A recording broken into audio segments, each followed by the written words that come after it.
안녕하세요. 저는 평범한 이혼녀입니다. 평범하게 사는 게 꿈이었는데 최근에 본의 아니게 더러운 사건에 휘말려서 소가리를 좀 했어요. 오늘 사연을 쓰게 된 이유는 딱히 거창하진 않아요. 그저 이렇게 더러운 성품을 가진 사람들을 저만 만나본 게 아닌 것 같아서 많은 사람의 공감과 위안을 받고 싶어서입니다.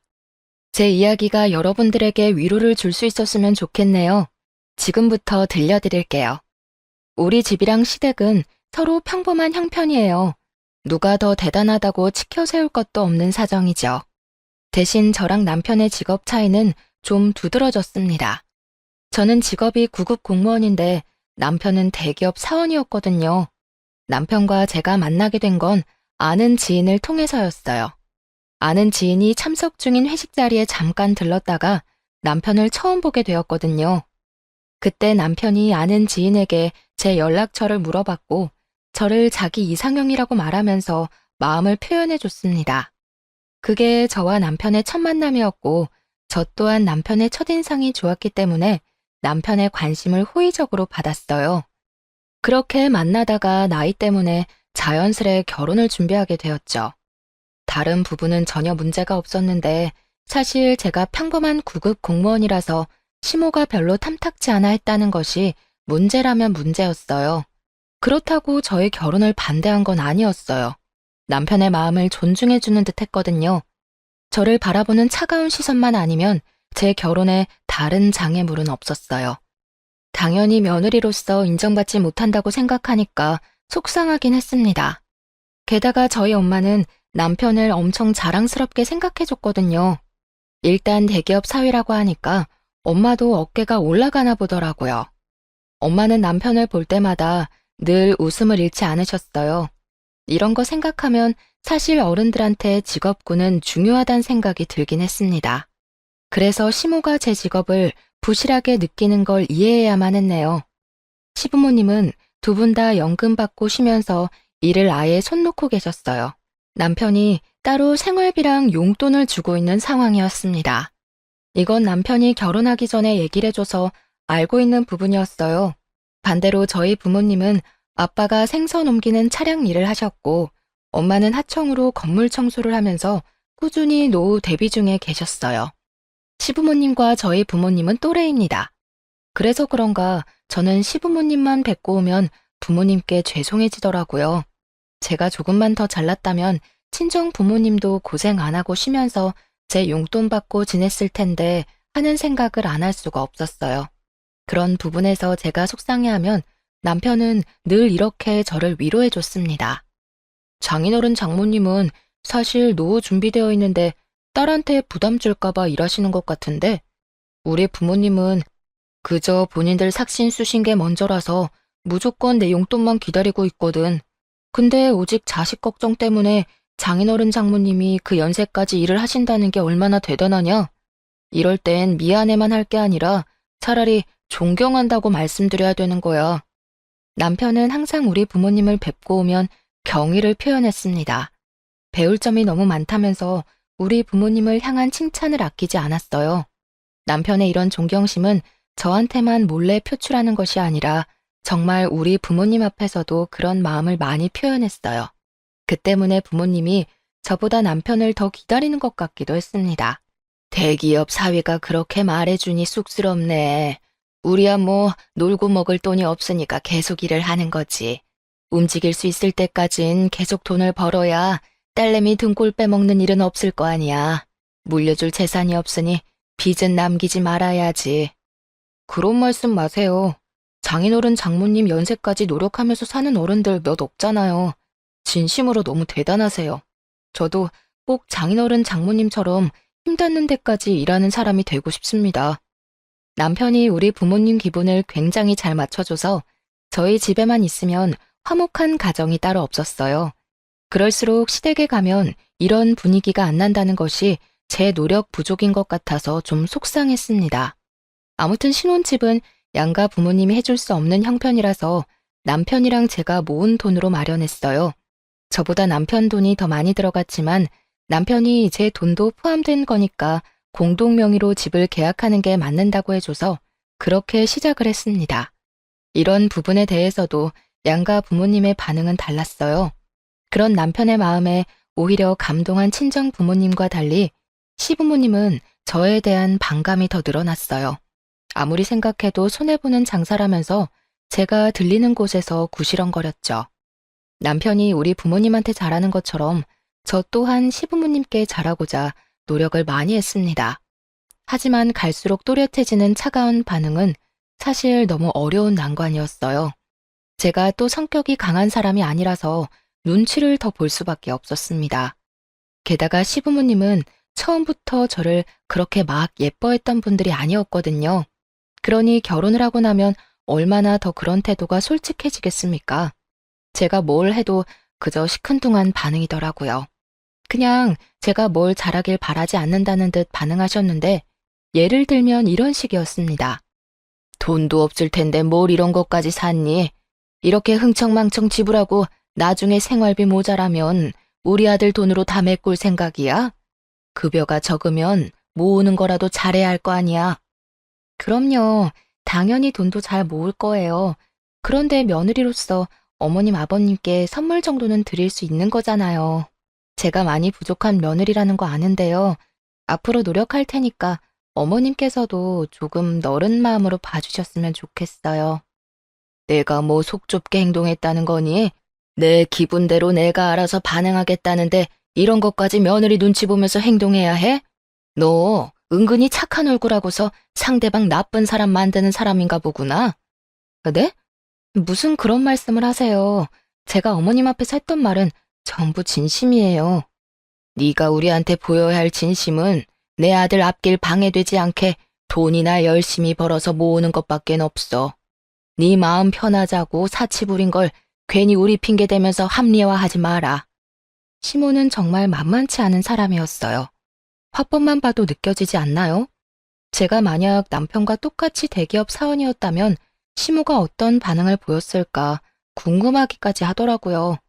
공무원 시험 합격했을 때 정말 좋아했고 저희 부모님도 울면서 기뻐했는데 시모의 무례한 태도 때문에 그 순간이 모두 부정당하는 것 같아서 기분도 나빴습니다. 돈도 돈이지만 사실 선물이란 건 상대방의 마음인 거잖아요. 근데도 시모처럼 저런 반응이 돌아오면 노력하는 입장에서도 솔직히 진이 빠지거든요. 심지어 저런 반응은 겨우 시작에 불과한 거였어요. 제가 시부모님 생각해서 뭘 사주거나 식사를 대접하면 항상 저런 잔소리가 뒤따라 붙었습니다. 저를 계속 돈 없는 사람 취급했고 훗날 남편 등의 빨대 꽂을 식구로 생각했죠. 그래도 어쩌겠어요. 대기업 아들을 뒀으니 당연히 비슷한 수준의 며느리를 원했을 거 아닙니까? 시부모님 입장에서는 아마 아들이 아까워서 속상했을 거예요. 그래서 제가 아무리 예쁜 짓을 해도 미울 수밖에 없죠. 저는 나름대로 시부모님을 최대한 이해하려고 노력했습니다. 그러나 10번 찍어 안 넘어가는 나무가 있더라고요. 시모의 원망은 갈수록 심해지기만 했습니다. 제게 이것도 하지 말라 저것도 하지 말라 그럴 돈 있으면 아끼고 아껴서 남편 앞길 안 망치게 관리나 해라 계속 이런 말만 하셨죠. 제 하루는 어느 순간부터 온종일 시모 생각하는 시간으로 꽉 차버렸어요. 어딜 가나 시모가 제 마음 한편에 불편하게 걸려 있으니까 직장에서 능률도 떨어지더라고요. 그래서 참을 만큼 참다가 결국 남편한테 얘기를 했습니다. 남편은 잠자코 듣는 것 같더니 저를 진심으로 위로해줬어요. 엄마가 말이 심하긴 했네. 우리 집이나 당신 집이나 별반 다를 거 없는 형편인데 참. 근데 원래 엄마들 마음이 그렇잖아. 내가 엄마 마음 같은 생각 안 하고 있으니까 엄마 말은 그냥 흘려들어. 그 고집쟁이 아줌마 마음을 어떻게 바꾸겠어. 당신한테도 미안해서 그러지. 당신은 우리 부모님한테 그렇게 잘하고 잘 지내는데 나는 당신처럼 못해주는 것 같으니까 미안하잖아. 진심으로 어머님 아버님한테 잘해드리고 싶은데. 당신 마음이 어떤지 내가 이미 알고 있으니까 그걸로 난 이미 감동했어. 이렇게 착해서 어떡해? 하긴 내가 당신 그런 매력에 빠지긴 했지. 만약 남편마저 제 기분을 이해해주지 않았다면 저는 당시 결혼 생활을 유지 못했을 겁니다. 남편 말대로 저는 평소 착하단 소리를 듣는 여린 사람이었거든요. 그래도 저는 시부모님에게 잘 보이고자 하는 마음을 포기하지 않았어요. 그 이유는 남편이 저를 이해해주는 마음이 고마워서도 있었고, 우리 엄마가 대기업 사위를 너무 자랑스럽게 생각하는데, 그로 인해 남편이 한결같이 우리 집에 잘했기 때문이었죠. 언젠가는 시부모님이 저의 이런 진심을 이해해주리라 그렇게 생각했습니다. 사람은 길게 봐야 되잖아요. 그냥 막연하게 시부모님이 평생 저를 미워하진 않겠지란 생각을 했던 것 같아요. 당연히 모든 초심은 굳건하잖아요. 그래서 오로지 오기로 버틸만 했는데 시간이 지나니까 초심도 잃게 되더라고요. 그렇게 시간만 지나보냈습니다. 시부모님과 저의 사이는 조금 더 가까워지지 않고 있을 무렵 오랜만에 친정에서 흥미로운 소식이 들려왔는데요. 엄마가 남편이 일하는 대기업 건물에서 청소를 담당하게 되었다고 하더라고요. 엄마는 그 사실을 알고 다른 날보다 더 들뜨셨어요. 우연이라도 사위와 마주칠 수 있다는 생각에 기뻤던 거죠. 그래서 엄마는 출근 며칠을 앞두고 우리한테 전화를 했습니다. 그때 그 사실을 남편도 옆에서 같이 듣고 있었어요. 저희 그럼 자주 보겠네요. 장모님, 제가 바빠서 인사를 제대로 못 드릴 수도 있는데 그건 좀 이해해 주세요. 그래도 지나가다 저 보이면 모른 척 하지 마시고 꼭 인사해 주셔야 해요. 어머, 그래도 되겠니? 내가 괜히 바쁜 사람 귀찮게 하는 거 아닌가 몰라. 나야 우리 잘난 사위랑 인사 나누면서 일하면 기분 너무 좋지. 그럼 내가 아는 척 좀 할게. 받아줘.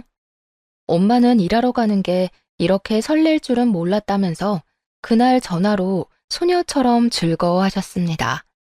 남편도 엄마의 소식을 반가워했고 엄마의 기분에 잘 맞춰서 대화를 나눠주었어요.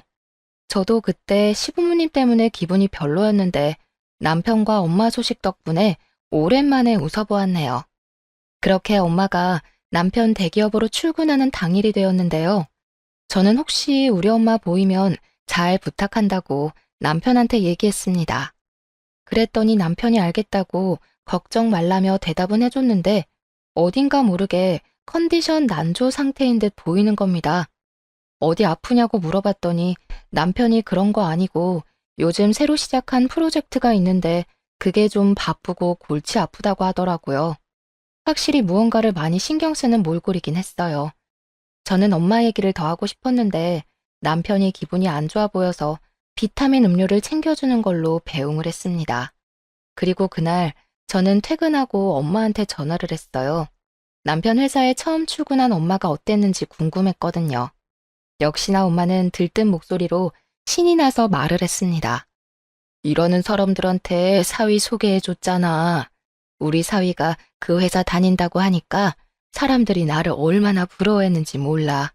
딸 잘 키웠다는 소리도 하더라. 그런데 역시 사람은 분위기 따라 다르다고 우리 사위 근사한 곳에서 보니까 더 인물값 하더라. 엄마는 청소하다가 남편을 만났다고 했어요. 아는 체를 했는데 남편이 인사를 받아줬다는 겁니다.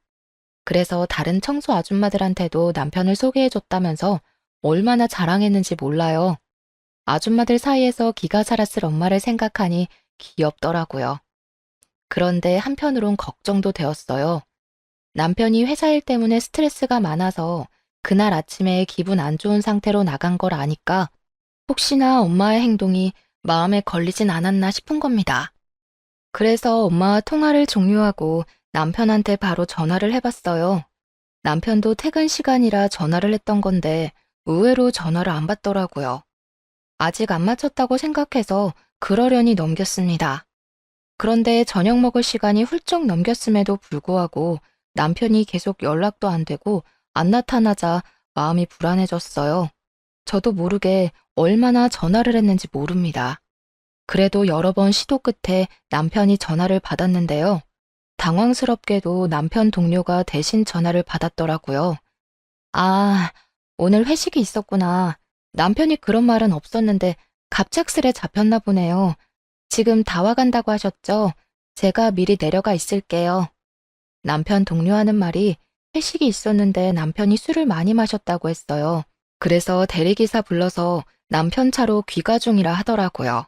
사실 남편이 저랑 결혼하고 나서 이렇게 술이 떡이 될 만큼 마셨던 건 처음이었습니다. 때문에 저는 더 놀랐어요. 또 남편의 회사 일이 많이 바쁘긴 한가 보구나 하고 생각할 수밖에 없었죠.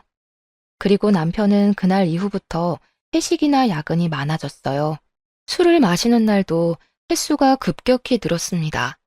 이유는 전부 프로젝트 문제였어요. 그 프로젝트 때문에 팀원들 전체가 골머리를 앓을 만큼이나 하니 그걸 하지 말라고 할 수도 없고 제가 무어라 걱정해줄 처지가 못 돼서 술 마시는 걸 크게 말리지도 못했습니다. 술 마시는 게 스트레스 해소법이면 일단은 그렇게 내버려 두고 싶었어요. 그리고 남편이 술을 안 마시고 바로 귀가하는 날엔 저녁을 같이 먹었는데 그마저도 남편의 컨디션은 항상 안 좋아서 남편이 저녁밥을 몇 숟갈 뜨지 못했습니다. 어느 순간부터 저는 남편의 눈치를 많이 보게 되었어요. 아무리 일이 바빠도 든든하게 챙겨 먹어야 힘이 날 텐데 당신 며칠째 술 말고는 제대로 식사도 안 하는 것 같아. 속이 많이 안 좋은 거야? 좀 그런 것 같네. 회사 일정이 갈수록 더 빠듯해져서 그런가 봐. 걱정 마. 프로젝트만 끝나면 좀 살만할 거야. 남편이 다 괜찮다고 하는데 같이 사는 배우자 입장에선 남편이 걱정될 수밖에 없잖아요.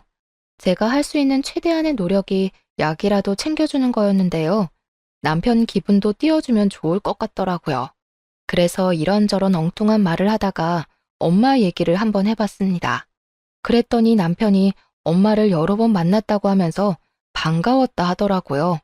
근데 아무래도 컨디션 때문인지 그 말이 다였고 저 또한 남편이 아파 보여서 더 이상 말은 못 걸었습니다. 안 좋은 일은 한꺼번에 닥친다는 말이 맞나 봐요.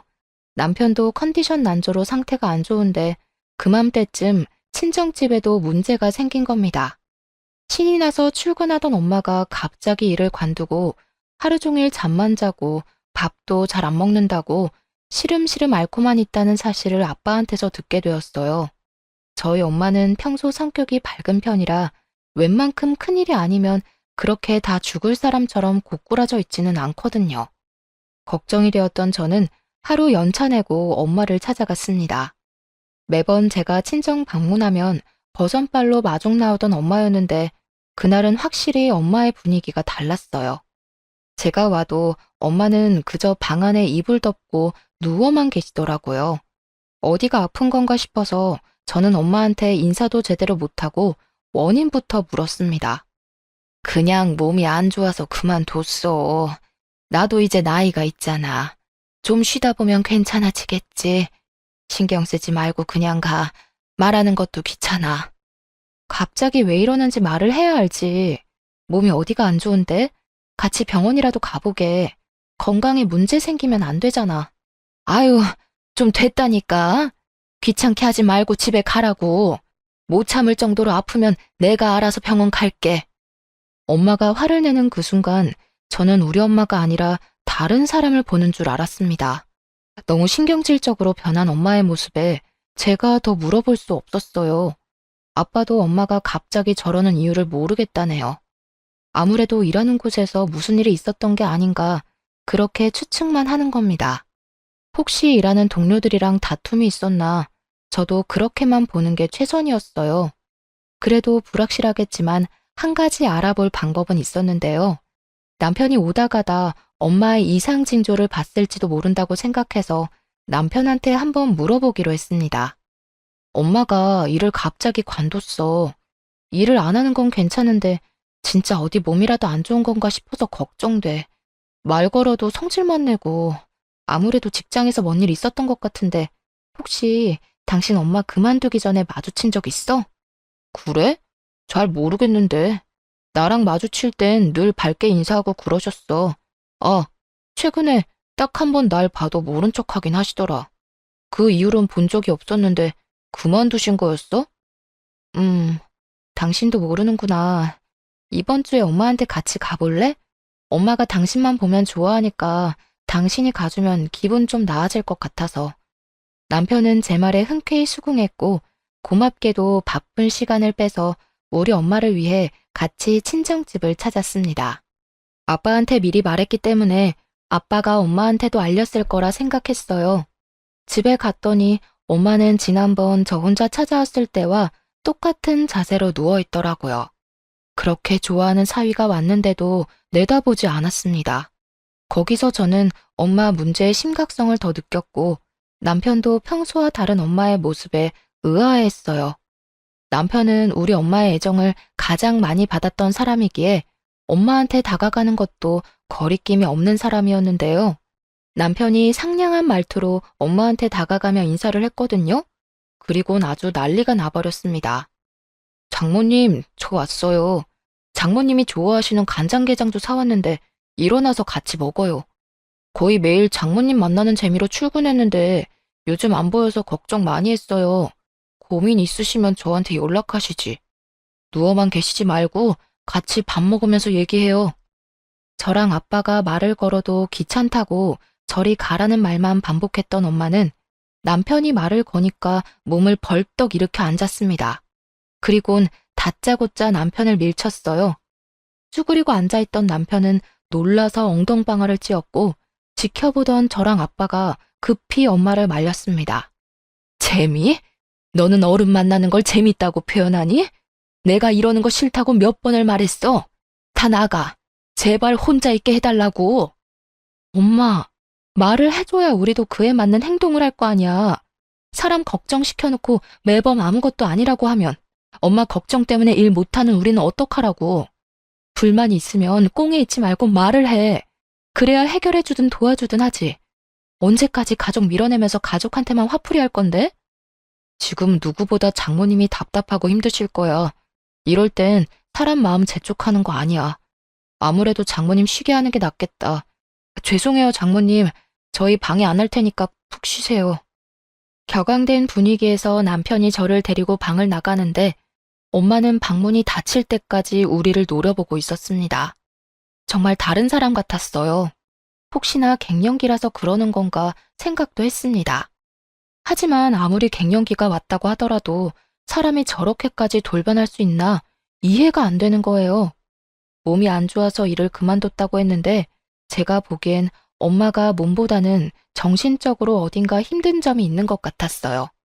우울증처럼 보이기도 했으니까요. 이걸 그대로 두는 것도 걱정이겠지만 무엇보다 엄마랑 단둘이 있어야 하는 아빠도 걱정되었습니다. 그래서 그날 이후 아빠한테 매일매일 연락했던 걸로 기억해요. 남편도 엄마가 그렇게 변해버린 것에 대해서 많이 놀란 눈치였어요. 그날 그 일이 있고 나서 저한테 먼저 엄마 얘기를 한 번씩 언급했거든요.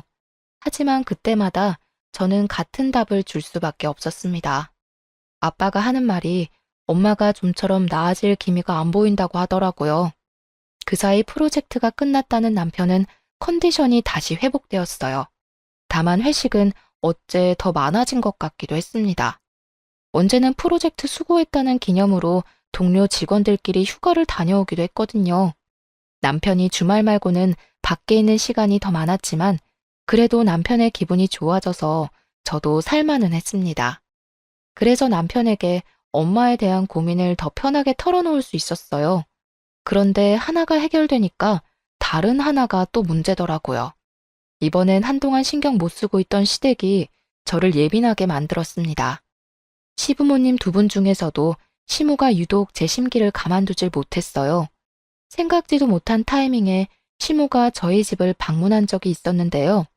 주말이었는데 연락도 없이 찾아온 상황이었던지라 심장이 얼마나 덜컹했는지 모릅니다. 시모가 찾아온 이유는 다름 아닌 저와 함께 백화점을 방문하기 위해서였어요. 다음 주에 큰집 할머니 팔순 때문에 우리 친척들 다 모이는 거 알지? 단순히 고깃집 가는 거라고 해도 난 촌티나게 입고 다니는 며느리 용납 못해. 옷 봐줄 테니까 값 좀 있는 걸로 하나 사. 그런 거라면 그냥 전화로 말씀해 주시면 되는데요. 괜히 피곤하게 먼 걸음 할 필요 하셨네요. 내가 일개 공무원 안목을 어떻게 믿니? 네가 대기업 며느리들이 어떻게 먹고 사는지 어떻게 어울리는지 봤어? 기꺼이 산 옷마저 싸구려일까 봐 불안해서 잠을 잘 수가 있어야지. 내가 골라주는 걸로 사고 무조건 그거 입고 와라. 그렇게 억지로 끌려간 백화점에서 정말로 시모가 골라주는 옷을 구매하게 되었는데 당연히 제 돈으로 결제했습니다. 시모는 자기도 그만한 수준의 옷을 사 입을 형편이 안 되면서 저한테 너무 과한 걸 요구했어요. 겨우 합의본 금액이 위아래로 60만 원 가량의 옷이었습니다. 시모 말대로 고작 고깃집 가는 거였고 팔순 잔치에 패션쇼를 하는 것도 아닌데 왜 이렇게까지 해야 되나 싶더라고요. 그런 기분이 막상 옷 사고 나니까 드는 겁니다. 그 와중에 시모는 자기 사고 싶은 것도 눈에 들어오는지 은근히 제게 같이 사주길 바라는 것 같기도 했어요. 진심으로 돈이 없어서 그렇게 해주진 않았습니다. 그랬더니 시모가 집으로 돌아갈 때 더 딱딱하게 굴더군요. 아무리 생각해도 이건 너무 사치인 것이라고 생각이 들어서 저는 다음날 결국 혼자서 백화점을 찾았습니다. 그리곤 환불해버렸어요. 사들고 가서 아예 입질 않았기 때문에 100% 환불을 받을 수 있었죠. 60만 원이 누구 집 개 이름도 아니고 고작 고깃집 가는데 그만한 돈을 들일 순 없었습니다. 대신 단정해 보이는 것으로 제 수준에 맞게 옷을 구매했어요. 그렇게 다음 주가 되고 시댁 큰 집에 할머니 팔순 잔치를 위해서 모이게 되었는데요. 남편 사촌 되는 분들 보니까 다들 저만큼이거나 저보다 더 후줄근한 복장으로 왔더라고요. 심지어 다른 사촌들이 너무 뛰어나서 제가 남편의 흠으로 보였던 것도 아닙니다. 대기업 다니는 남편만이 친척들 사이에서 자랑거리였고 다른 아주버님들은 저처럼 공무원이거나 아니면 아내 옆에서 기생하고 살거나 그것도 아니면 그냥 중소기업 회사원 정도였어요. 그 모습들을 보니까 더더욱 옷을 환불하길 잘했다는 생각이 들더라고요. 시모가 왜 그렇게 호들갑을 떨었는지 모르겠어요. 저를 낮잡아 보는 사람도 시모밖엔 없는 듯 했습니다. 하지만 시모는 제가 다른 차림새로 나타나자 무척 화가 난 모습이었어요. 저를 보자마자 사람들 없는 곳으로 끌고 가더니 대놓고 지적하더라고요. 어제 산 옷은 어쩌고 이상한 거적대기를 걸치고 왔어? 우리 아들 얼굴에 똥칠할 작정인 거야? 쪽팔려 죽겠네. 공짜로 줘도 안 입을 옷을 입고 오면 어떡해?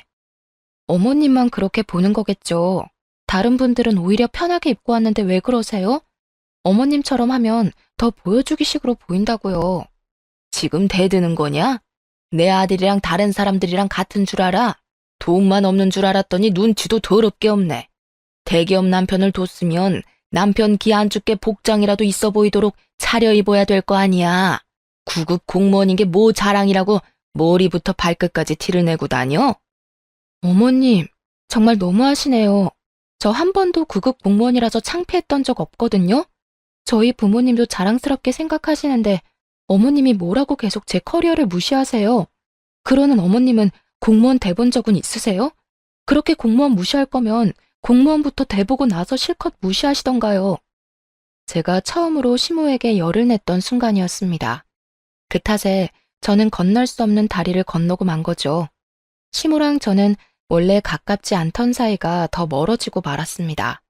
그날 팔순잔치를 하면서 시모랑 단 한마디도 안 하고 헤어졌어요. 그리고 시모가 그 사실을 남편한테 말했나 보더라고요. 남편이 저보고 시모한테 대들었냐고 묻대요. 어머님이 무조건 내 탓이라고 말했나 보지? 이참에 나도 물어보고 싶다. 어머님은 나랑 당신이 이혼하는 게 목표인 거래? 그렇지 않고서야 사람을 이렇게까지 모함하고 욕보일 수 있는 거야? 어머님이 나보고 싸구려라고 엄청 무시하더라고. 그래서 내가 화 좀 냈어. 나 이제 참을 만큼 참아줬잖아. 그래도 하필 친척들 다 모인 자리에서 그런 갈등 만들면 어떡해. 다른 친척분들 다 눈치채는 바람에 자리 불편했다고 하더라. 차라리 나한테 말하지 그랬어. 내가 엄마 입단속 시켰을 텐데. 당신한테 말해도 안 되니까 내가 이랬지. 애초에 내가 이런 스트레스 안 받도록 먼저 해결해주지 그랬어. 내가 말할 때까지 기다렸다가 일 터지면 뒷수습하려 하지 말고. 아, 몰라. 난 나를 싸구려로 보는 어머님한테 사과할 생각 절대 없어. 남편과 저만 지낼 때는 문제가 없었는데 어째 시간이 지날수록 부수적인 사람들 때문에 그게 곧 부부싸움으로 이어졌어요. 이건 남편과 저에게 무척 치명적인 요인들이었습니다. 그럼에도 어른들의 문제기 때문에 저랑 남편이 어떻게 해결할 수가 없었어요. 이대로 속에서 골마가며 시간은 흘렀고 결국 저는 이혼을 통보하게 되는 날을 맞닥뜨리고 말았습니다. 웬만하면 이혼까진 안 가려고 했거든요. 마음이 좀 괜찮아지면 제가 그냥 사과를 할 생각이었어요. 하지만 친정엄마가 아픈 이유를 명확하게 알고 나니 이 사람들을 제 인생에서 도려내야겠다는 걸 깨닫고 말았습니다. 그 사실은 시댁 덕분에 알게 되었는데요. 엄마가 아픈 이유를 그때까지도 알지 못하고 있던 제가 시댁 경조사를 참석하게 된 겁니다. 그 자리에는 시조카의 돌잔치였어요. 남편 사촌과 남편 동료 직원이 친구인데 그래서 서로 가까운 사이란 걸 알고 있었습니다. 시모랑 사이가 안 좋을 때라서 돌잔치 장소를 가서도 인사를 못했어요. 정확히는 제가 인사를 했더니 시모가 대놓고 씹은 거였죠. 그러거나 말거나 저는 엄마 걱정으로 늘 마음이 안 좋았기 때문에 예전처럼 시모한테 신경을 써주고 싶지가 않았습니다. 그저 자리만 지키다가 적당한 시간을 봐서 귀가하고 싶었어요. 밥도 잘 먹지 못했습니다. 대충 구색에 맞게 행동하다가 화장실로 대피해서 잠깐 쉬었어요. 다들 돌잔치라고 축하해주고 뷔페 먹고 수다 떨고 했지만 저는 그럴 기분이 아니었네요. 그렇게 화장실에서 쉬는 동안 그 장소를 저희만 사용하던 중이었기 때문에 아는 사람들 목소리가 여러 번 들렸습니다.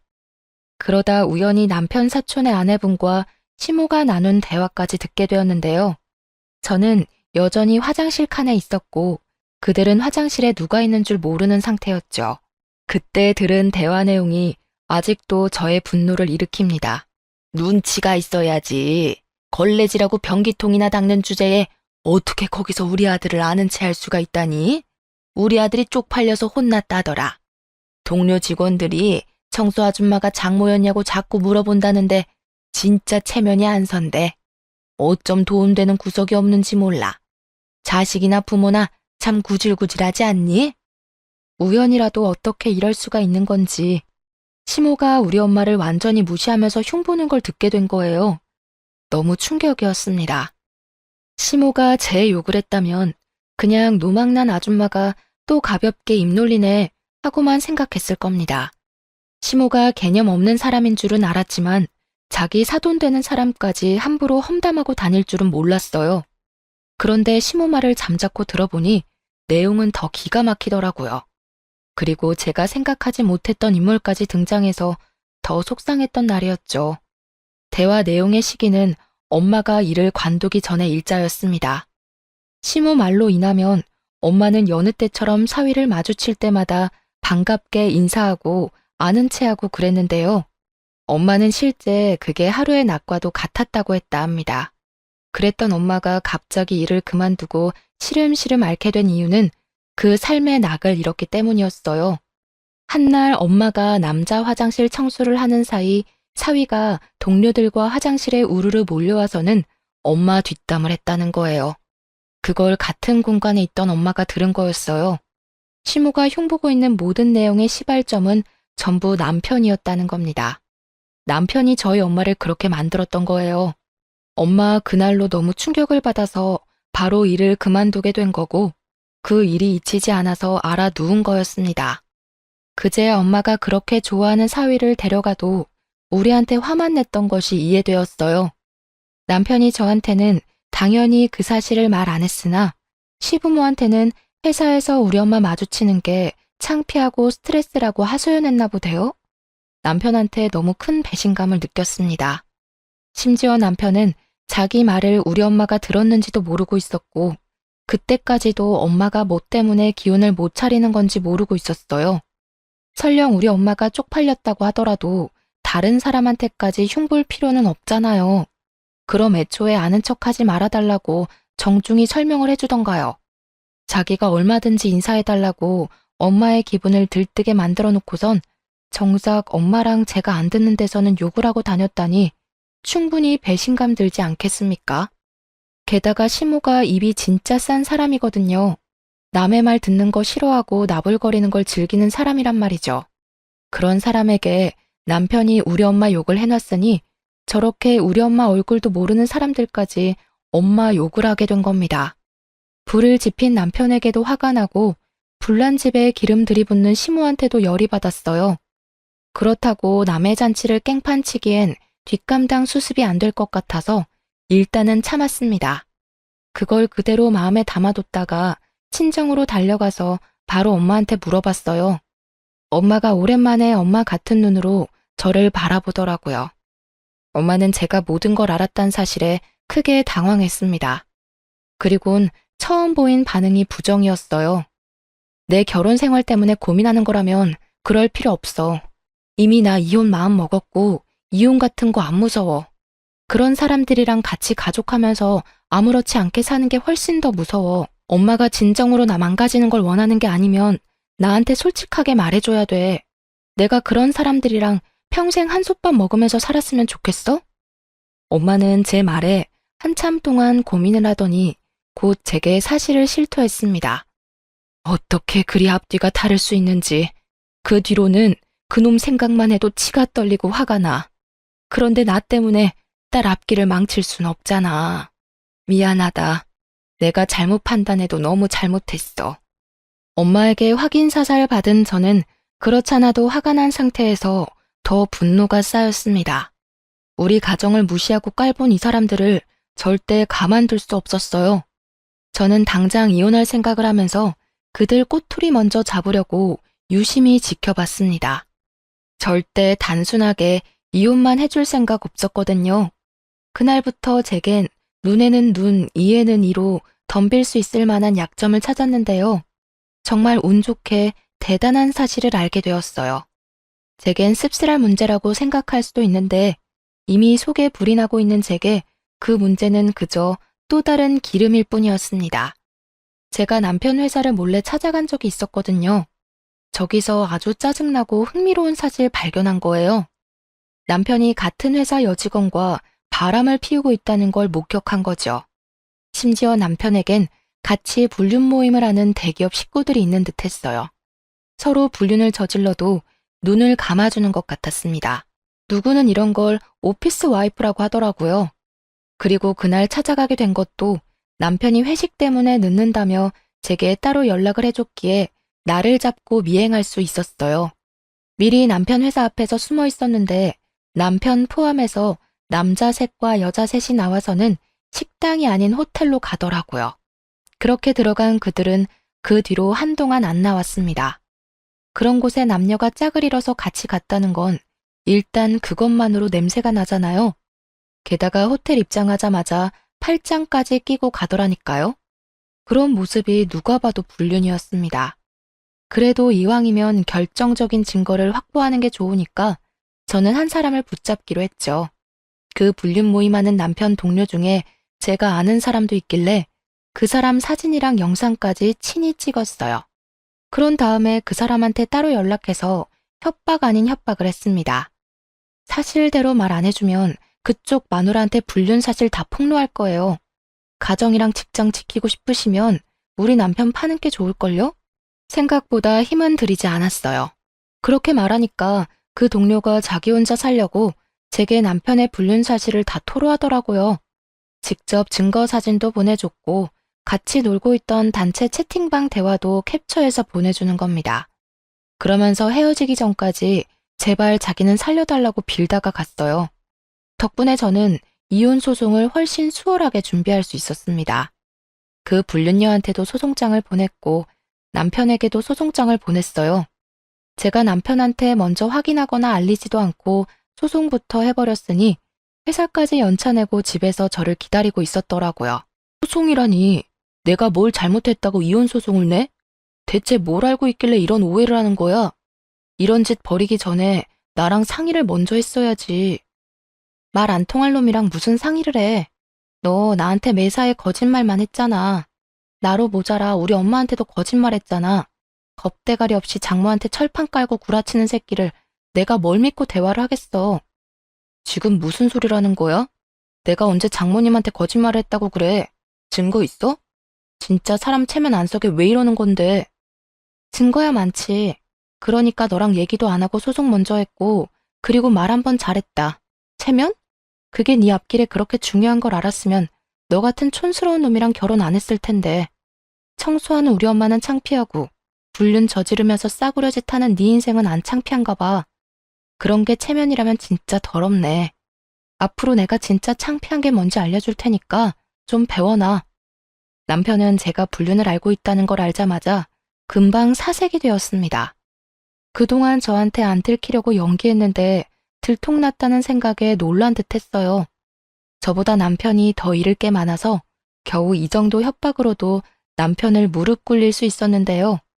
남편이 더 따지지 않고 바로 제게 용서를 빌더라고요.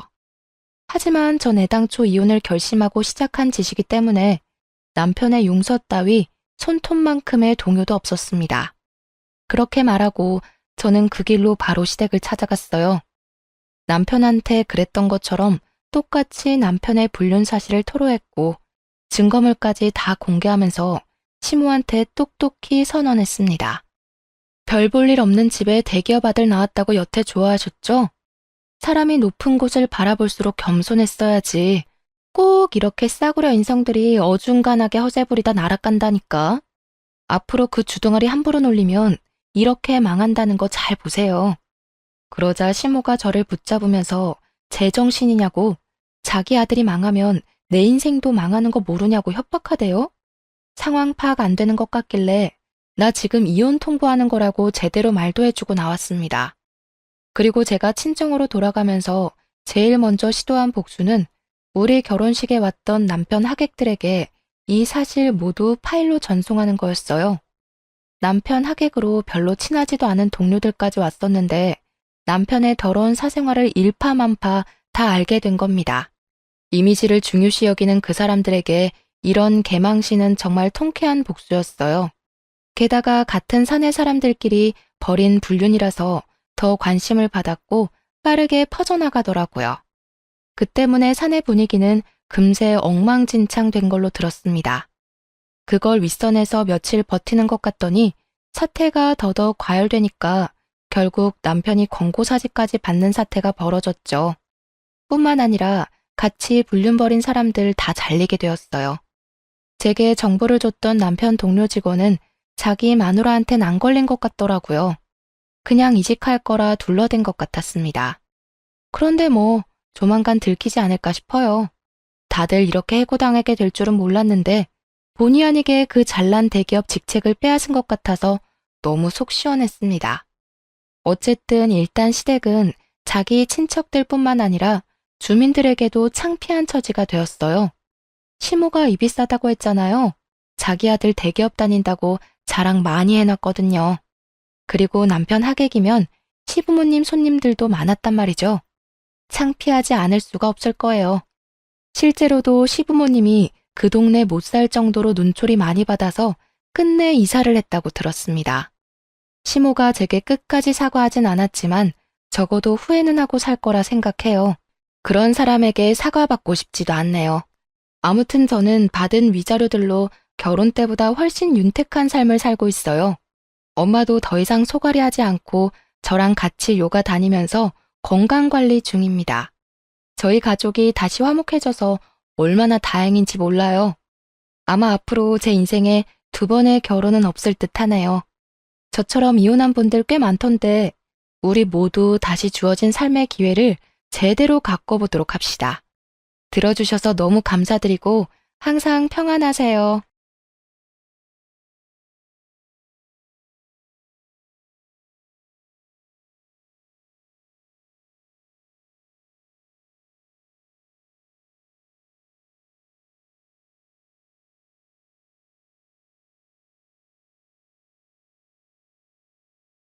안녕하세요. 결혼 기간 동안 사연글을 읽으며 무료함을 달래고 했던 30대 후반의 평범한 여성이에요. 글을 읽을 때는 시간을 때울 요량으로 읽었는데 이렇게 글을 쓰는 입장이 되니 이루 말할 수 없을 만큼 묘하고 착잡하네요. 글을 읽으면서 느낀 건 세상에 요상한 이혼 사연이 참 많구나 하는 거였어요. 경악스러운 사연도 있었지만 때로는 화가 나고 슬프고 웃긴 사연들도 있었죠. 아마 제 사연은 화가 나는 사연이 될 것 같네요. 그래도 함께 즐겨주셨으면 좋겠어요. 전 농사 짓는 아버지와 동네에서 작은 가게를 운영하는 어머니 밑에서 외동딸로 자랐어요. 농사라고 해봐야 크게 짓는 것도 아니었고 말 그대로 깡촌에서 컸어요. 학교를 가려면 고모가 계시는 시내로 나와야 할 정도의 시골이었죠. 그렇게 없는 집 딸이 삼수를 거쳐서 드디어 공무원이 됐을 때는 가족들이 너무도 좋아했어요. 우리 집에도 공무원이 생겼다고 말이죠. 집안 식구들에게 저는 자랑이었고 아주 야무진 구석이 있는 딸이었죠. 그래서 시집도 잘 갈 거라고 다들 생각한 것 같더라고요.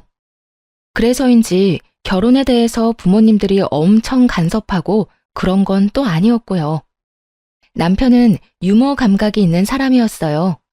저는 진지한 성격이지만 개그 프로를 좋아했고 그런 코드가 남편과 잘 맞았죠.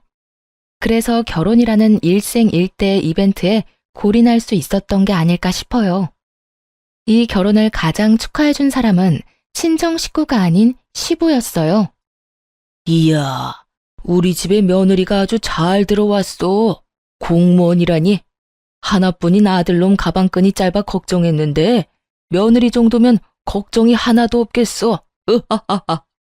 요즘이야 공무원에 대해 안 좋은 기사도 나고 힘든 직업이라는 소문도 나면서 경쟁률이 많이 떨어졌지만 결혼할 때만 해도 공무원은 여전히 알아주는 직업이었죠. 시부는 교장 선생님 출신으로 며느리로는 같은 교육자나 공무원을 원했는데 딱 그 원하는 상에 들어가는 며느리를 들였다며 기분이 좋으셨던 모양이에요. 그렇게 시부의 축복하에 결혼을 하게 됐죠. 하지만 모두가 축하해 준 건 아니었어요. 시모는 저를 매우 탐탁치 않게 생각했거든요. 이유는 간단했어요. 나는 너처럼 아무것도 없는 집안에서 큰 애들이 싫어. 그런 애들은 욕심은 많은 주제에 제대로 해내는 건 하나 없거든.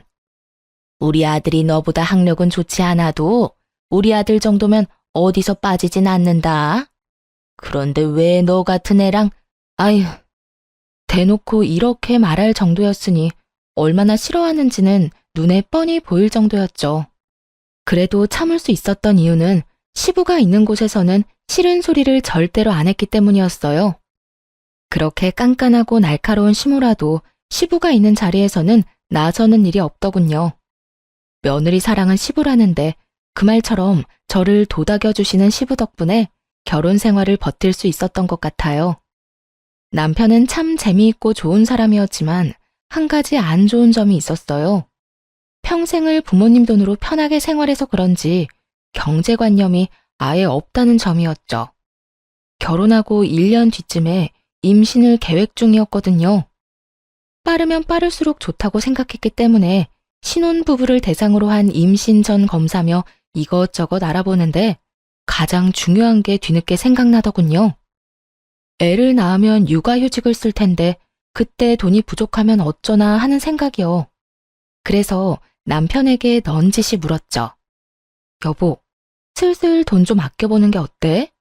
그게 아니라면 좀 계획적으로 써보자. 지금 이 상태면 우리 임신하는 거 무리야. 육아휴직 급여가 생각보다 적어서 우리 생활비 충당이 안 되거든. 물론 남편이 줄였으면 가능한 일이었지만 그걸 굳이 말하지는 않았어요. 화를 돋우는 게 목적도 아닐 뿐더러 싸우고 싶지도 않았으니까요. 설득을 위해서는 조심스러울 필요가 있었죠. 그런데 남편은 진심으로 왜 그래야 하는지를 모르는 표정으로 되묻더군요. 육아휴직? 돈 없으면 엄마나 아빠한테 달라고 하면 되지 뭐가 걱정이야. 내가 다 알아서 받아줄게. 그 말을 듣는데 한숨부터 나왔어요. 시부가 돈이 꽤 많다는 건 알고 있었죠. 결혼할 때 그것 때문에 고민도 꽤 했었거든요. 시댁과 친정의 경제 수준이 차이가 나서 결혼이 안 될 수도 있겠다고 생각했는데 그래도 제 직장 덕분에 잘 성사될 수 있었던 거였고요.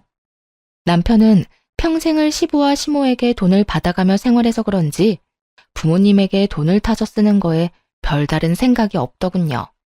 하지만 저는 대학생 때부터도 앞가림은 스스로 해야 했고 필요한 돈은 알아서 버는 게 생활이 된 사람이었죠. 어른들에게는 돈을 받는 것보다는 주는 게 더 일상적인 사람이었고요. 솔직히 남편의 말대로 시부모 돈으로 살 수도 있었어요. 하지만 사람 일이라는 게 모르잖아요? 그 두 분에게 갑자기 무슨 일이 생겨서 가진 돈을 모두 잃게 될 수도 있고 아니면 하루아침에 그 돈이 휴지 조각이 될 수도 있을 텐데 미리 조심하고 노후 대책을 세우는 게 좋지 않겠어요? 그런데 남편은 그런 생각은 일절도 안 하더군요. 이 성격을 고치지 않으면 늙어서까지 고생하겠다 싶어서 이참에 이런 생각 자체를 고치길 바랬죠. 나 정말로 궁금한 게 있는데, 당신은 그 월급을 다 어디에다 써? 나한테 생활비 주는 거 말고는 순식간에 다 써버리잖아. 그거? 골프 치러 가거든, 내 친구들하고. 내기 골프 치는데 내가 매번 지는 바람에 매번 돈이 몇십만 원씩 날아가지 뭐야? 그래도 요즘에는 승률이 오르고 있으니까 나중에는 나도 받아먹을 수 있을 거야. 행복한 상상을 하는 듯 온몸으로 골프 치는 행위를 흉내내는 남편 놈을 보며 속이 부글부글 끓었네요. 남편은 잘 치지도 못하는 골프를 치고 다니는 것도 모자라 내기를 하며 골프를 쳤더라고요. 그게 자기를 뜯어먹으려는 지인들 속셈인지도 모르고 말이죠. 그걸 알기에 매번 남편의 골프를 말렸지만 남편은 스트레스 해소 목적이라며 들은 척도 하지 않았죠. 흥청망청 써대는 돈이 한 달에 200만 원이 훌쩍 넘어갔어요. 생활비보다 골프에 쓰는 돈이 더 많았죠. 근데 당신 아무리 생각해도 월급 가지고는 그 골프 비용 감당 안 될 텐데? 돈이 어디서 나는 거야? 설마 나 몰래 비상금이라도 만들어?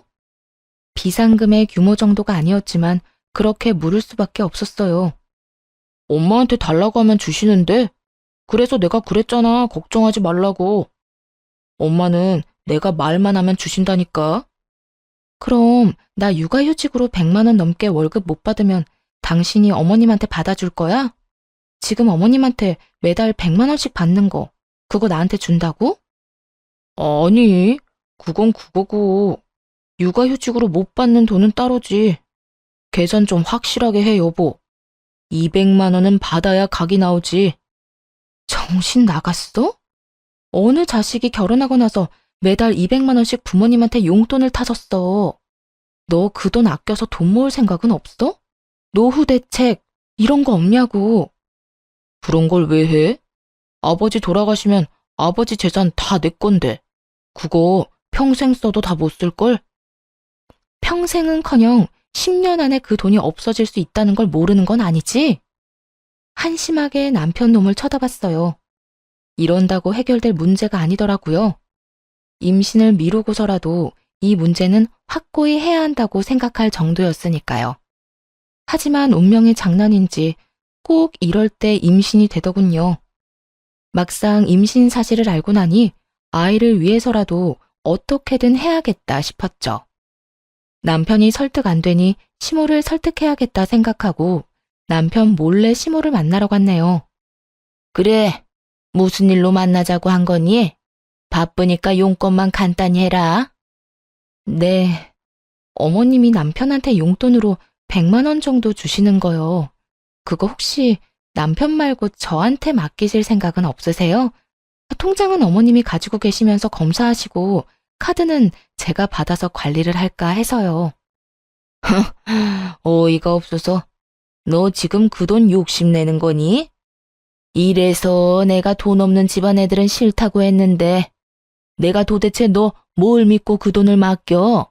네가 내 돈 아무렇게나 쓰는 거 보고 있으라고? 돈 욕심내는 게 아니고요. 만약 그게 싫으시면 아예 그 돈을 끊는 것도 괜찮은데 그렇게 해주실 수 있어요? 네가 뭔데 내 아들한테 주는 돈을 끊으라 말아야. 우리 집 며느리가 됐다고 우리 집 지갑까지 휘두르려고 하는 건 말도 안 되는 일이지. 아들이 필요하니까 돈을 달라고 하는 건데 내가 그걸 왜 안 줘? 이때다 싶어 시모에게 남편 통장 내역을 보여줬어요. 이게 뭐야? 이거 그의 통장 내역이에요. 여기 보이세요? 이 항목들 전부 내기 골프하다가 낸 비용이에요. 한 달에 거의 200만 원이 넘는 돈이 그 내기 골프에 나가요. 어머님이 주신 그 돈 포함해서요. 그제야 시모가 유심히 통장 내역을 살피더군요. 이상하지 않을 수 없죠. 딱 봐도 문제가 있는 상황이었으니까요. 생활비라고 저에게 보내준 100만 원을 제외하면 거의 다 레저와 유흥비로 쓰인 게 바로 눈에 보였거든요. 시모는 놀란 눈치였어요. 여태껏 아들에게 돈을 주기만 했지 돈이 어디에 어떻게 쓰이는지 몰랐던 모양이더라고요. 이게 내 아들 통장 내역이라고? 네, 저도 이 정도일 줄은 몰랐는데 확인해보니까 벌써 결혼 전부터 거액의 돈을 썼더라고요. 이게 해결되지 않으면 아버님한테 따로 연락드려야 할 것 같아서요. 근데 넌 도대체 뭘 해결하고 싶은 거니? 우리 아들이 돈 낭비가 심하다는 건 알겠지만 그렇다고 내가 돈을 안 주면 너희 집 생활도 부족한 거 아니야? 어차피 남편이 주는 생활비는 100만 원으로 고정되어 있고 저는 제가 내는 생활비 더해서 생활하면 돼요. 물론 돈을 모으는 게 제일 좋은데 그게 지금 안 되니까 어머님이 남편한테 돈 좀 모으라고 이야기 좀 해주시면 더 좋고요. 시모는 제가 남편의 낭비를 막아달라고 말하는 것에 꿍꿍이가 있다고 생각하는 것 같았어요. 마치 시부에게 잘 보이기 위해서 이런 말을 한다고 생각하는 것 같았죠. 탐탁치 않은 표정으로 그러더군요. 그래, 그러면 내가 그 카드 회수해 가마. 그렇지만 앞으로 이렇게 선 넘는 대화는 안 했으면 좋겠구나. 아들이 이렇게 돈을 흥청망청 쓰는 걸 알았으니 내가 봐주는 거야. 넌 며느리일 뿐이고 우리 집 돈에 관여할 자격은 없어. 알았니? 시모는 그렇게 경고하듯 말하고는 저를 쫓아냈고요. 뭐 나쁘지 않은 수학이었죠. 남편이 시모에게 받는 돈은 이제 사라질 것이고 그러면 낭비를 줄이려고 노력할 거라고 생각했으니까요. 일단 꼴 보기 싫은 내기 골프에 보내는 시간이 줄어들 거라는 것만으로도 다행스러운 일이었죠. 내기라는 게 결국 도박이잖아요. 그것만 안 해도 좋겠다 싶었거든요. 그렇게 시모가 돈을 줄이고 나서 예상대로 내기 골프 횟수는 줄어들었어요. 남편이 주말에 나가는 횟수를 확인해 보면 바로 알 수 있었죠. 시모가 돈을 안 넣어주니 남편이 전화해서 한 소리를 하더군요. 엄마, 돈 없다는데 왜 돈을 안 넣어줘요? 나 필요한 데 있다고. 꼭 사야 할 물건이 있다니까. 남편 놈이 떼를 썼지만 시모가 받아주지 않은 모양이었어요. 그래서 주기 싫다는 거예요? 됐어요. 당분간 엄마 보러 안 갈 거니까 그렇게 알고 있으세요. 그리고 며칠이 지나지 않아 남편이 다짜고짜 따지고 들더군요. 야, 내가 정말 믿는 도끼에 발등 찍힐 줄 몰랐네. 설마 당신 우리 엄마더러 나한테 돈 주지 말라고 한 거야? 도대체 무슨 생각으로? 무슨 권리로 그딴 말을 해? 시모가 결국 저 때문에 돈을 안 준다고 말한 것 같더라고요. 태연하게 답했죠. 당신이 돈을 너무 많이 쓰니까 이야기했어. 그리고 어머님한테 돈을 주지 말라고 한 거 아니야. 내가 관리할 수 있게 해달라고 한 거지. 근데 그건 싫으시다네? 돈을 끊는 건 어머님이 선택한 거니까 어머님한테 말해. 괜히 내 탓하지 말고. 내가 돈 많이 쓰는 거랑 너랑 도대체 무슨 상관인데? 왜 네가 내 지갑 사정에 이렇게 예민하게 구는 건데? 너랑 나랑 결혼했잖아. 네가 망하면 나도 망하는 거라고. 그러니까 안 망할 수 있게 내가 도와주는 거 아니야. 이런 식으로 돈 쓰다간 나중에 진짜로 망한다고. 너 모아둔 돈이라고는 한 푼도 없잖아. 내가 망할지 안 망할지 네가 어떻게 알아? 네가 내 와이프라고 해도 엄연히 하면 안 되는 일이 있는 거야. 진짜 너 때문에 되는 일이 하나도 없다. 아버지 정정하신데 나중에 무슨 걱정이야? 지금 과소비 습관을 안 고치면 시부 재산을 물려받는다고 해도 순식간에 사라질 게 뻔했어요. 그리고 솔직히 시모를 설득하러 갔기는 했지만 선택한 건 시모였고 당장 용돈을 끊으라고 한 건 아니잖아요. 둘 중에 하나 고르라고 한 거지. 그 중에서 시모는 돈을 안 주기를 골랐던 거고요. 들어보니 저도 구구절절 옳다고 생각했는지 더 이상 그 일로 걸고 넘어지지는 않았어요. 하지만 갈수록 남편과의 사이는 점점 나빠지기 시작했죠. 그래도 처음에는 괜찮을 거라고 생각했어요. 시간이 지나면 남편도 이해해 줄 거라고 믿었거든요. 그리고 시모가 약속하기를 남편이 내기 골프를 하지 않으면 다시 돈을 주겠다고 하기도 했고요. 그 얘기를 굳이 남편에게 하지는 않았지만요. 그러면 그걸 빌미로 어떤 짓을 할지 모르니까요. 그렇게 임신 기간을 힘겹게 지내며 10달을 채우고 아이를 낳게 되었어요. 아이는 여자아이였죠. 시모는 여자아이를 낳자 오히려 좋아하는 표정이었어요. 남자애가 아니라서 다행이구나. 네 배에서 내 손자를 보는 꼴은 못 본다. 딸이면 정도 많이 안 갈 거고. 됐다. 수고했다는 말 듣고 싶은 건 아니지? 옛날에는 딸 낳으면 미역국도 못 먹었어. 기분도 나빴고 서럽기도 했어요. 예쁘게만 보이는 아이인데 시모에게 저런 이야기를 들어야 하다니. 굳이 이렇게까지 할 말인가 싶다가도 시부의 말에 마음이 풀리곤 했어요. 시부는 자타가 공인하는 손녀딸 바보였거든요. 아이고, 이 조그만 손 좀 보거라. 우리 손녀, 눈도 코도 입도 모두 조밀하게 예쁜 걸 보니 미인들 상이야. 시부의 눈에서는 꿀이 뚝뚝 떨어질 정도였죠. 그저 예뻐하는 정도가 아니었어요. 매일 전화해서 안부를 묻는 건 물론이고 필요한 게 없는지 항상 물어보셨죠. 괜찮다고 아무리 말해도 오실 때마다 한가득 선물을 준비해 오시고는 했고요. 한 번은 시부에게 물었던 적이 있었어요. 그렇게 손녀가 예쁘냐고 그랬더니 그러시더군요. 다르지? 시커먼 아들놈이랑은 전혀 느낌이 달라. 우리 집에 아들 하나 있는 거 그거 키울 때 내가 얼마나 고생을 많이 했는데. 어릴 때는 귀엽기나 했지 조금 크고 나니 머리 커졌다고 아버지 말은 듣지도 않고. 그럴 때마다 얼마나 속상했는지. 딸 있는 집 친구들이 얼마나 부러운지 몰랐다. 근데 네가 손녀딸을 안겨줬으니 너무 고맙고 행복하다 나는. 외아들을 키운 시부에게 손녀딸이란 존재는 감회가 새로운 모양이었어요. 시부는 그것도 모자랐는지 사진을 가지고 다니며 다른 사람들에게 자랑하기 바쁘셨죠. 그런 시부의 모습을 가장 못마땅하게 생각한 것은 바로 시모였어요. 아니, 당신은 자기 자식 태어났을 때도 그렇게 안 하던 사람이 어떻게 손녀딸한테는 그렇게까지 할 수 있어요? 그것도 차별이에요. 알아요? 뭐가 차별이야? 내가 보기엔 당신이 더 이상해. 어떻게 자식이 낳은 손주가 안 이쁠 수가 있어? 나는 보고만 있어도 또 보고 싶고 돌아서면 또 보고 싶은데 당신은 어떻게 그렇게 무덤덤하냔 말이야. 시부가 그렇게 말할 때마다 시모는 입을 꾹 다물었어요. 하긴 제가 싫다는 말을 시부 앞에서 고지곳대로 할 수 있을 리가 없었죠. 시모도 그 정도 머리는 있는 사람이었거든요. 시부 앞에서 제 욕을 하는 게 나쁜 결과를 부른다는 걸 잘 알고 계셨던 것 같아요. 그러다 어느 날 아기가 200일이 좀 넘었을 때 친정엄마에게 문제가 생겨 병원에 가야 할 일이 있었어요. 엄마는 허름한 2층 주택에 세를 들어 사셨는데 2층에서 1층으로 내려오는 계단이 꽤 가팔랐거든요. 그런데 거기서 내려오다가 굴러버리신 거예요.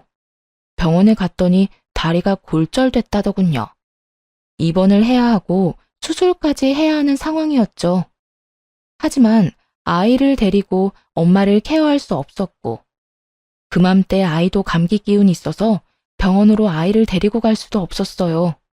그래서 남편에게 맡기기로 했죠.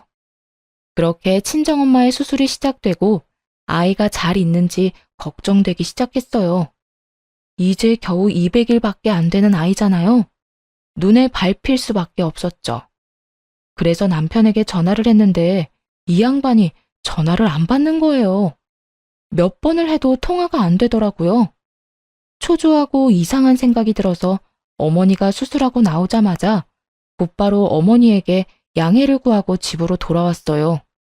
그리고 집에 온 순간 눈으로 마주한 상황에 정말이지 졸도할 뻔했네요. 아이는 울고 있고 소파에는 모르는 여자가 엎드린 채 귀마개를 하고 핸드폰을 보고 있더군요. 너무 놀라 그 여자에게 다가가 툭툭 치며 물었죠. 당신 뭐예요? 왜 우리 집에 있어요? 우리 남편은 어디 갔는데요? 그 여자가 깜짝 놀라 일어나는데 얼굴을 보니 앳되더군요. 딱 봐도 사회 초년생으로밖에 안 보였어요. 그 여자는 아무 말도 못하고 힐끗힐끗 쳐다보기만 하더라고요. 일단 남편에게 전화를 했죠. 남편은 여전히 전화를 받지 않더군요. 울고 있는 아이를 달래보니 기저귀는 대변으로 가득 차 있었고 엉덩이는 벌써 빨갛게 변해 있더군요. 대변을 오래 방치해서 생긴 일이었어요. 남편에게 연락이 안 되니 그 여자에게 이 상황에 대해 물어봤어요. 이게 다 무슨 일이에요? 저희 남편이랑 무슨 관계예요? 저는 김 대리님이랑 같이 일하는 부하 직원인데요. 김 대리님이 일당 10만 원 하는 아르바이트 있다고 해서 여기 온 거예요. 애만 봐주면 10만 원 준다고 하셔서요. 저희 남편 부하 직원이라고요? 그러면 저희 남편 어디 갔는진 아세요? 어, 잘은 모르겠는데 골프채 챙기시는 것 같던데요. 또 그놈의 골프. 이게 말이나 되나요? 아가씨, 근데 혹시 몇 살이에요? 저 24살이요. 애가 우는데 귀마개를 하고 있으면 어떡해요? 돈 받고 알바하는 거 아니었어요? 적어도 아이를 신경은 써주셔야죠. 달래보려고 했는데 뭐 때문에 애가 우는지 몰라서요. 그냥 놔두면 그친다고 해서 그냥 놔뒀어요. 누가 그런 정신 나간 말을 해요? 김 대리님한테 전화했더니 그냥 놔두면 된다고 하시던데요. 화가 머리끝까지 났어요. 결혼도 안 한 아가씨한테 애를 보라고 한 것도 웃기지만 우리 애를 맡기면서 울 때 그냥 놔두라는 말을 한 것도 정말 어이가 없었죠. 일단은 그 여자아이를 돌려보냈어요. 돈은 남편한테 받으라고 했죠. 그리고 남편이 올 때까지 기다렸어요. 오후 6시쯤 되니 남편이 집으로 들어오더군요. 아마 제가 돌아올 예정이었던 오후 7시보다 살짝 일찍 들어온 것 같더라고요. 본인이 골프 치러 갔다는 걸 들키지 않으려고 말이죠. 남편을 보자마자 따졌어요. 당신, 어떻게 그럴 수 있어? 어떻게 모르는 사람한테 우리 애를 맡기고 놀러 갈 수가 있냐고.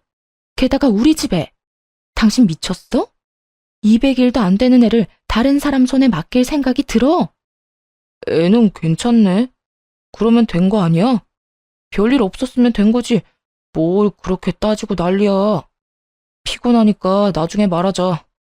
괜찮긴 뭐가 괜찮아. 너 애가 어떤 상황이었는지 알고나 하는 말이야? 그 여자애, 당신 부하 직원은 애 우는데 귀마개를 하고 핸드폰을 하고 있더라. 너 이게 정상이야? 애 엉덩이에 발진까지 생겼어.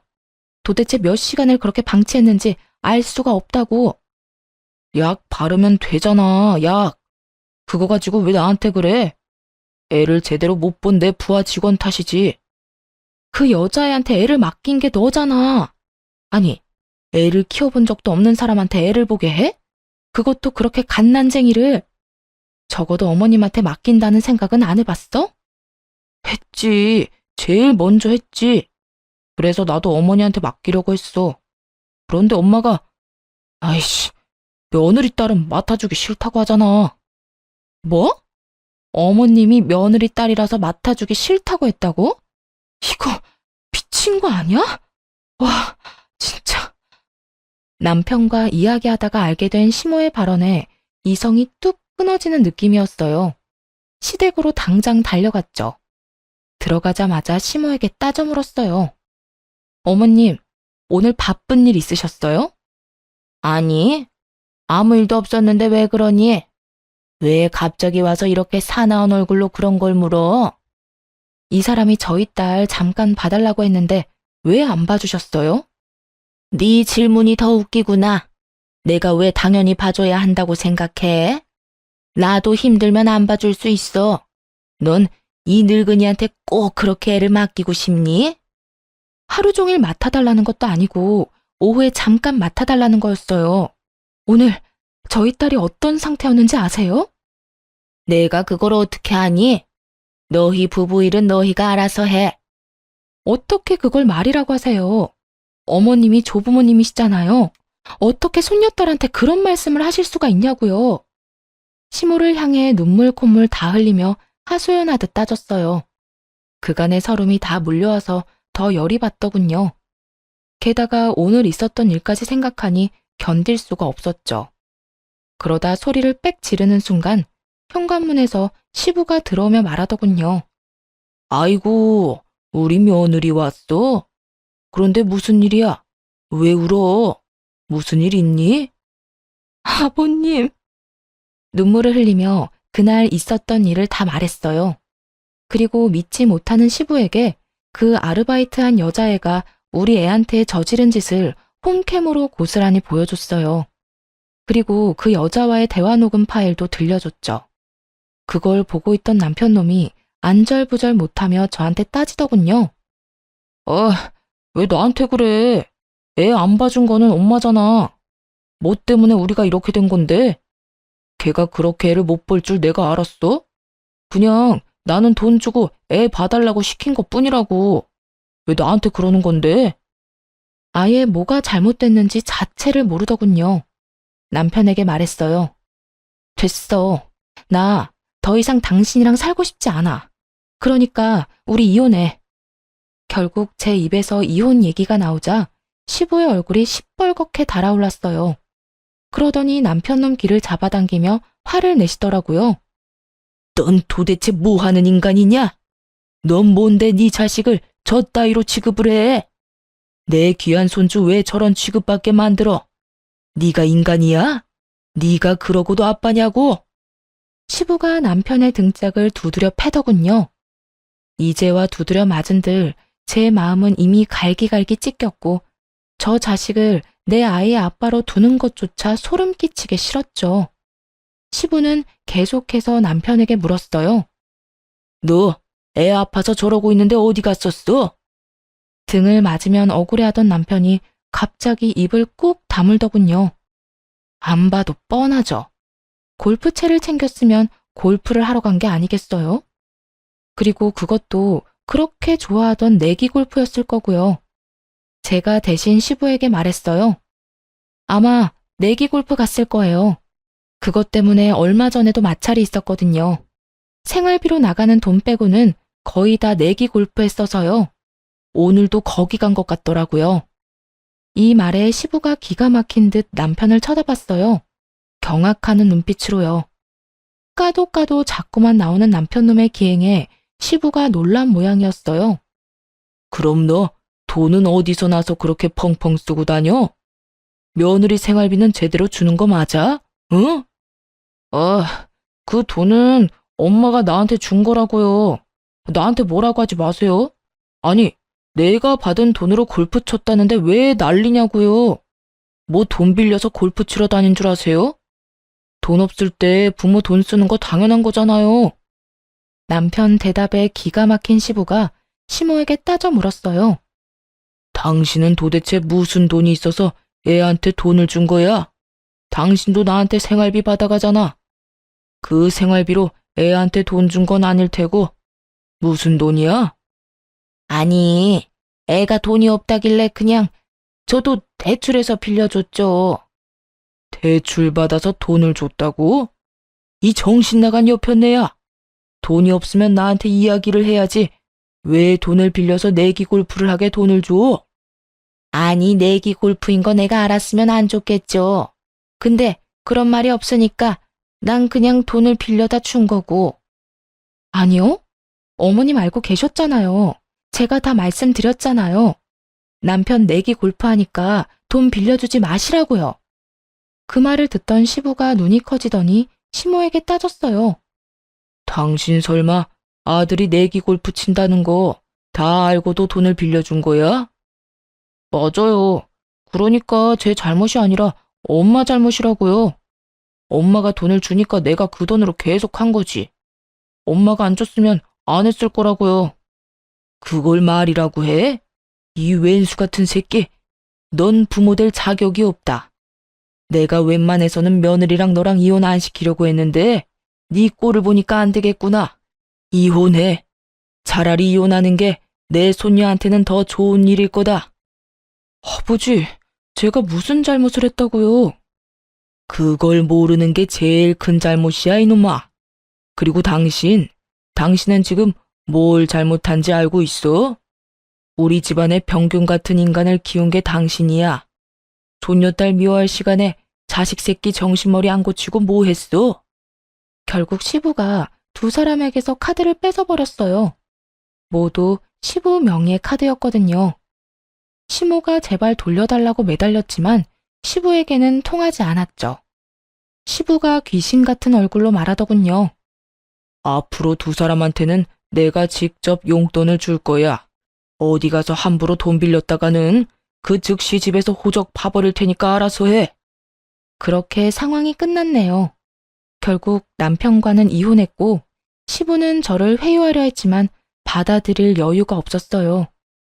남편 얼굴을 다시 보는 것조차 벅차고 힘든 일이었거든요. 간곡히 부탁하는 시부를 보며 저 역시 간곡히 말씀드렸어요. 아버님, 남편은 공동 양육자예요.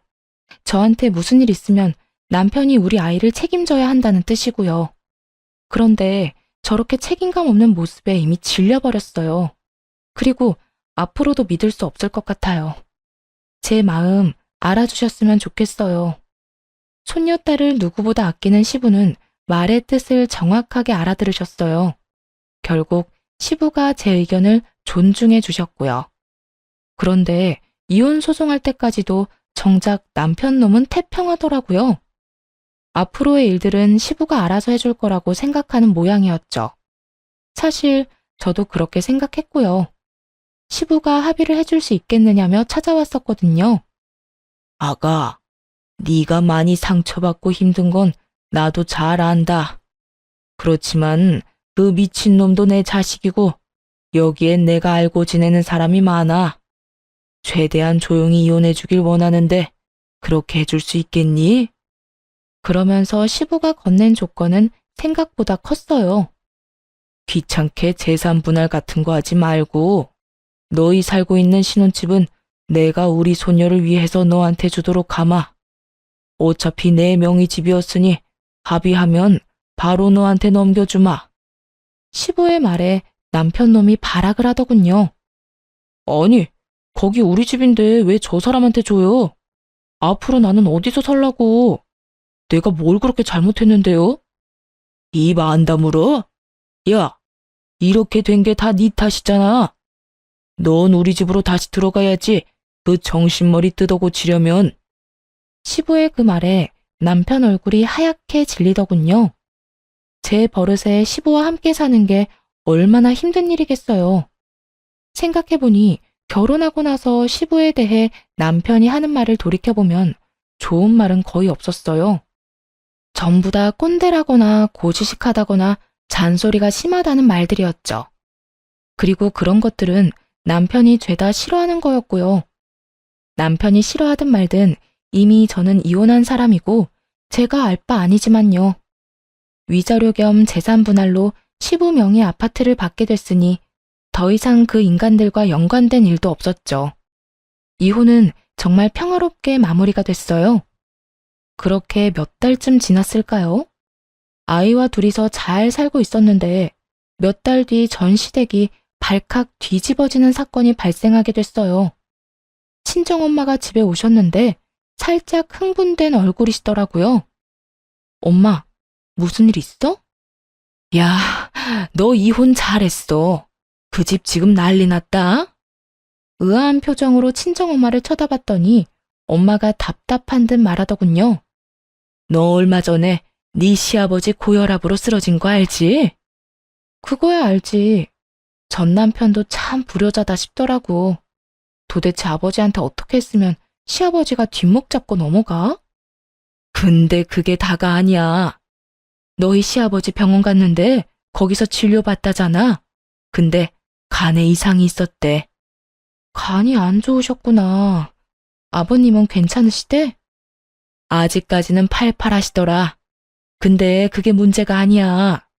간 이식을 해야 하는데 네 전 남편이 자기가 하겠다고 나섰더라는 거야.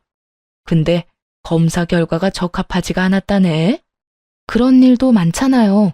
자식이 부모에게, 부모가 자식에게 아무리 장기를 주고 싶어도 줄 수 없는 상황 말이죠.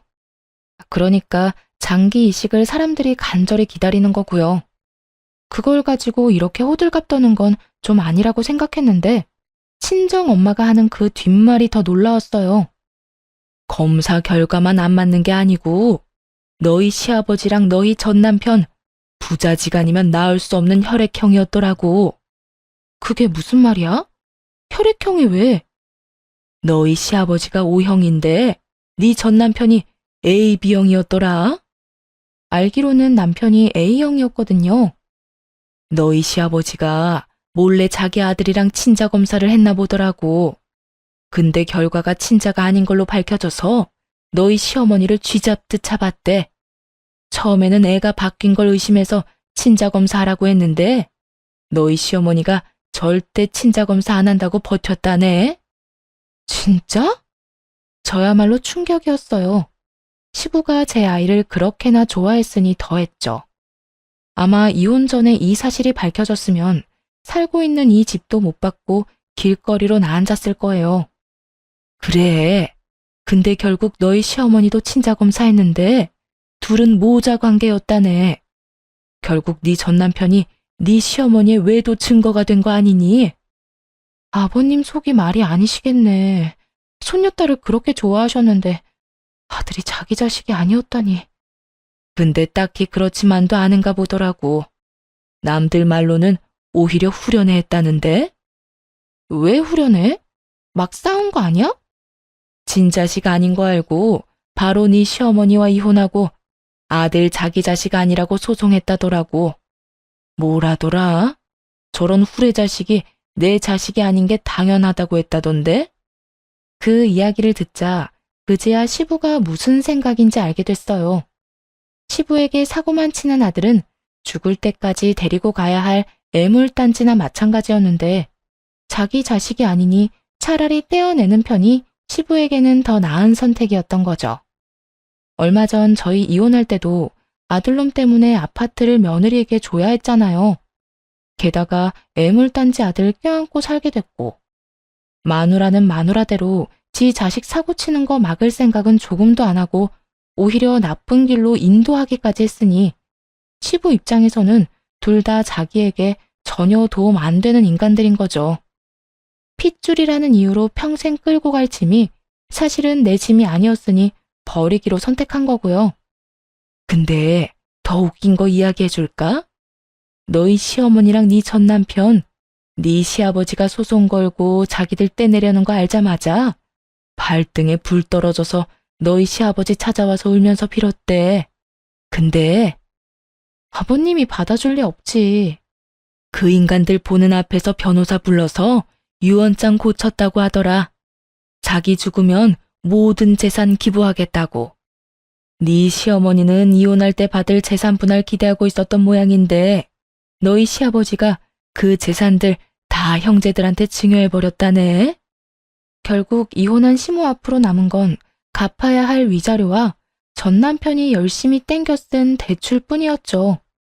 그 이야기를 들으니 시부에게는 참 안타까운 마음이 들었고 남편 놈과 시모에게는 고소한 기분이 들었어요.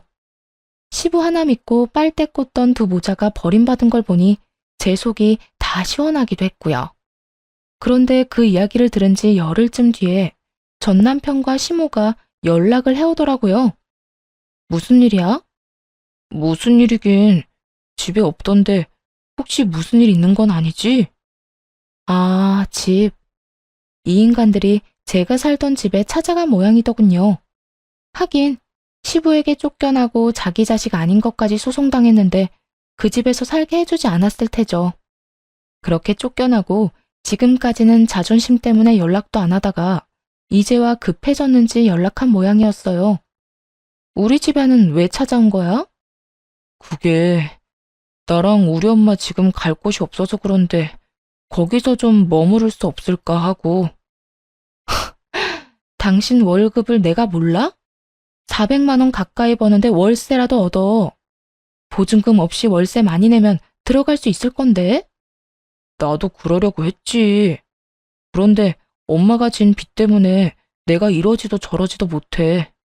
그 빚만 없어도 어떻게든 할 수 있을 건데. 야, 그게 왜 내 빚이야? 그 돈 온전히 너한테 다 들어갔거든? 네가 그딴 내기 골프하느라 다 써놓고 나한테 책임을 떠넘겨? 너야말로 돈 좀 아껴 쓰고 뭐지 그랬어. 네 와이프가 돈 주지 말라고 했을 때 내가 그만뒀어야 했는데. 그럼 왜 줬어요? 내가 내기 골프한다고 와이프가 알려줬다며. 그거 알고도 준 건 엄마 탓이지.